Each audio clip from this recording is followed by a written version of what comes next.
जय श्री कृष्ण। सत्य, प्रेम और करुणा की मशाल लेकर के सकल सुमंगलदायक रघुनायक गुणगान का आश्रय लेकर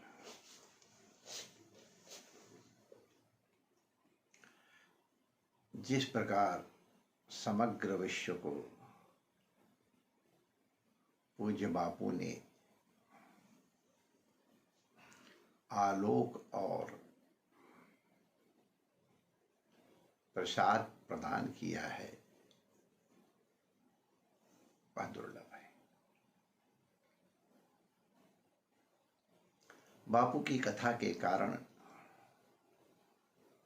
उनकी कथा से प्रभावित होकर आज न जाने कितने युवक युवतियां भी रामायण का गुटका हाथ में लेकर के गौरव की अनुभूति करते हैं, पाठ करते हैं, उसके अनुकूल आचरण करने की चेष्टा करते हैं। छोटे छोटे बालकों को भी जब मैं हनुमान चालीसा का प्रेम पूर्वक, राग पूर्वक गान करते देखते हैं तो बापू का स्मरण और उनकी महिमा का भान होता है। न जाने कितने बंजर अंतःकरणों को उन्होंने हरा भरा कर दिया, न जाने कितने मरुस्थल बने अंतःकरणों में उन्होंने कथा मंदाकिनी के माध्यम से रस प्रवाह कर दिया। कितने कितने जीवन को उन्होंने सन्मार्ग में स्थापित किया। आज उनके नाम पर न जाने कितने जनों ने अपनी संस्कृति के प्रति और धर्म के प्रति दृढ़ आस्था प्राप्त की है, उनकी गणना करना शक्य नहीं है।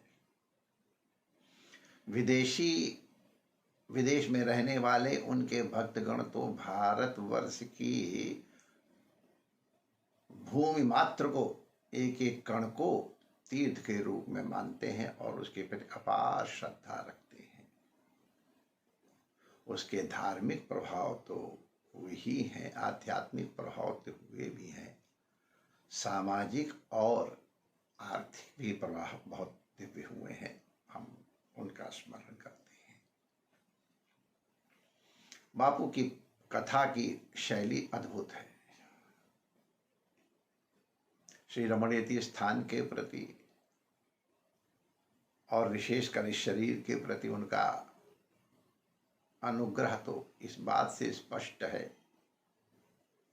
कि उन्होंने स्वयं आगे बढ़ करके रमण रेती में कथा करने का आशीर्वाद प्रदान किया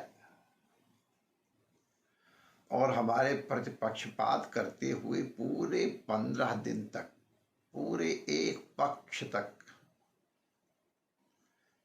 जो रसधारा बरसाई वो इतिहास बन गई है। हर व्यापक सर्वत्र समाना, प्रेमित प्रगट होए मैं जाना।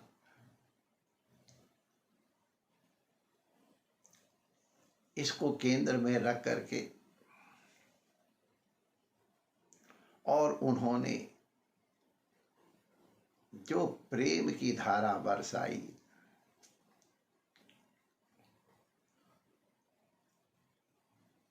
उन्होंने प्रभावित भी किया, प्रभुभावित भी किया, हंसाया, रुलाया, झुमाया, नचाया, न जाने कितने प्रकार से श्रोताओं को उन्होंने मंत्रमुग्ध किया। मैं इस प्रथम कथा से ही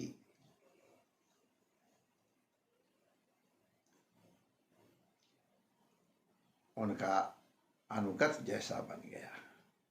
कथा श्रवण का, कथा श्रवण की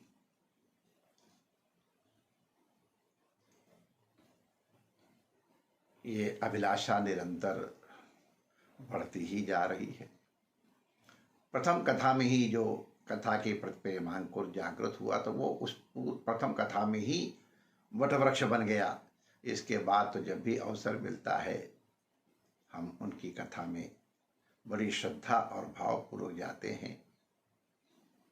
हमारा स्वभाव है कथा श्रवण के समय, प्रवेश करते समय जहाँ हम अपनी पादुका उतारते हैं वहीं अपने ये विद्या इत्यादि के अभिमान को भी उतार करके आते हैं और एकदम खाली स्लेट बन करके आते हैं, खाली भित्ति बन के आते हैं जिसमें वो जिस तरह का चित्र बनाना चाहें वो बनाएं। इस प्रकार हम उनके सामने प्रस्तुत होते हैं।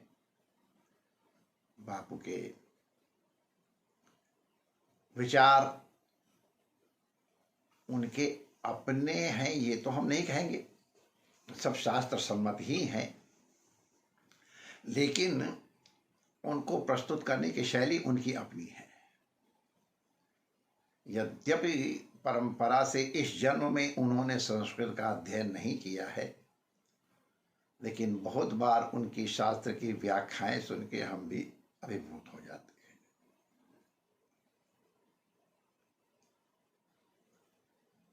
यद्यपि उनके सभी विचार हमारे गले के नीचे नहीं उतरते हैं, अभी सभी उनके से हम सहमत नहीं हो पाते हैं। ये हमारी कमी होगी, जब समय होगा शायद हो भी जाऊं, लेकिन तो भी कथा का प्रभाव हमको झुमाता रहता है, इसमें कोई संदेह नहीं। कथा काल में तो कली का प्रवेश संभव ही नहीं। कथा के प्रभाव से बहुत काल तक कली का प्रवेश समीप नहीं आता है, कली का प्रवेश नहीं हो पाता, वो हमारे समीप नहीं आ पाता है। मेरे विचार से और भी श्रोताओं का ये अनुभव होगा।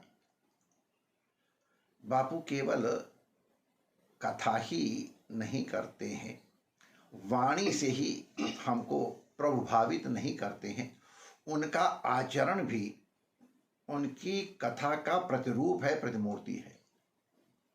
उनका सादगी भरा निष्कलंक जीवन, वो जब गाते हैं तेरी आंखों में करुणा भरी है, तो मुझे लगता है वो अपने लिए ही कह रहे हैं। अद्भुत है, प्रेम उनका स्वभाव है। कथा को जिस ऊंचाई तक वो ले गए हैं